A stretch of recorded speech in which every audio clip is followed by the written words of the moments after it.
નવી નવી રેસીપીઓ જોવા માટે મારી ચેનલ હર્ષા કુકિંગ ગુજરાતીને સબસ્ક્રાઇબ કરો અને લાઈક પણ આપો.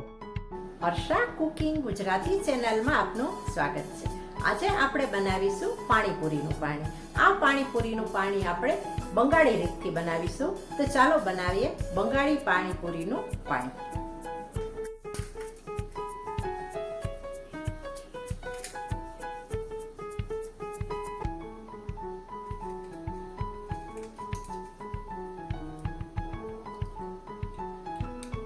બંગાળી પાણીપુરીનું પાણી બનાવવા માટે આંબલીની જરૂર પડે છે. આ પાણીપુરીના પાણીમાં આંબલી ખાસ જરૂરી હોય છે. તો અહીં મેં આટલી આંબલી લીધી છે અને આંબલીને મેં ધોઈ લીધી છે. હવે આપણે પલાળી દઈએ. અડધો કલાક જેટલું આપણે આંબલીને પાણીમાં પલાળી રાખીશું. અને પાણી કેવી રીતે બને છે તે પણ આપણે આગળ જોઈશું. આંબલી પલળી ગઈ છે, જોઈ શકાય છે. હવે આપણે મિક્સર જારમાં ટ્રાન્સફર કરી અને તેને પીસી લઈએ.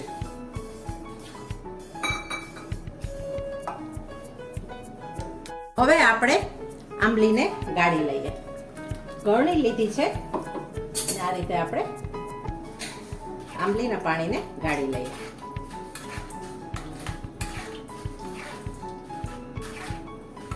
આ પાણીમાં આંબલી મુખ્ય હોય છે. ખૂબ સરસ લાગે છે ટેસ્ટી પાણીપુરીનું પાણી.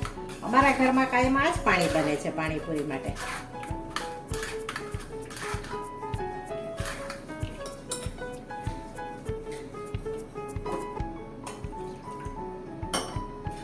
થોડું પાણી નાખી અને બાકીના પેસ્ટને પણ આપણે ગાળી લઈએ.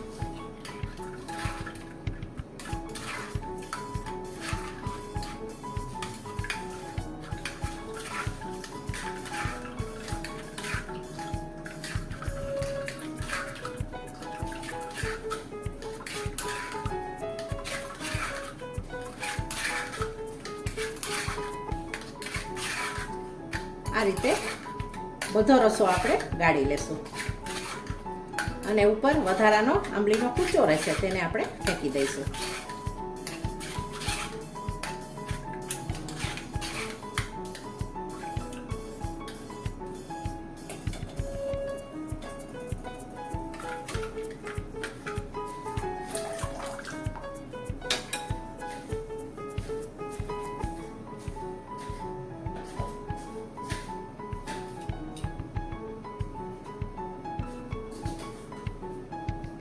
હવે આપણે લીલો મસાલો એડ કરીશું. 2 મરચાં લીધા છે, કોથમરી લીધી છે અને લીંબુ પણ એડ કરવાનું છે.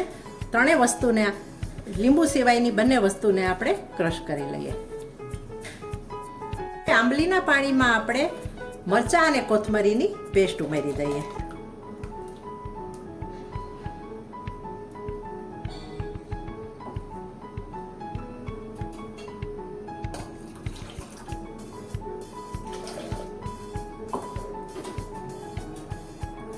હવે આપણે અડધું લીંબુ નીચોવી દઈએ.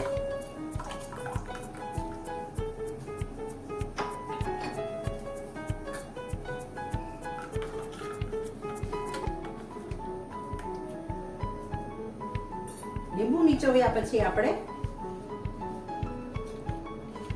1 ચમચી સંચળ પાવડર ઉમેરીએ.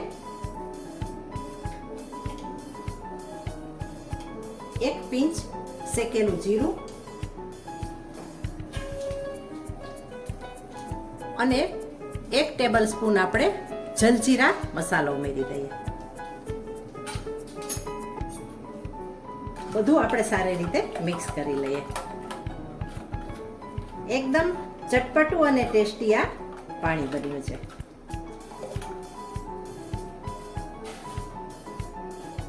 હવે આપણે જેટલું પાણી બનાવવું છે એ પ્રમાણે આપણે પાણી એડ કરી દઈએ.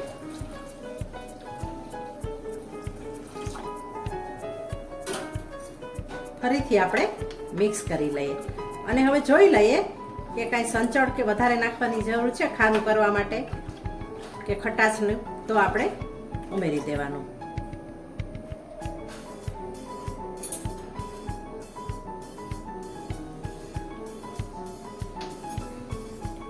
થોડા સંચળની મારે જરૂર છે. ફરીથી એડ કરી દઉં છું 1 નાની ચમચી.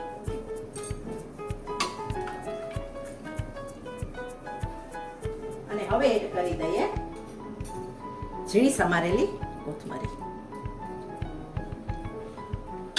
તૈયાર થઈ ગયું છે બંગાળી સ્ટાઇલનું પાણીપુરીનું પાણી.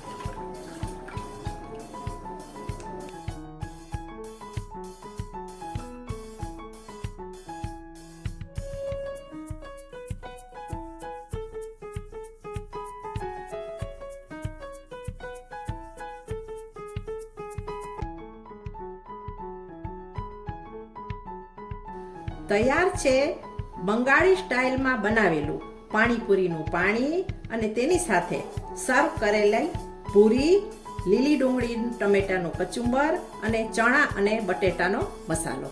Thanks for watching.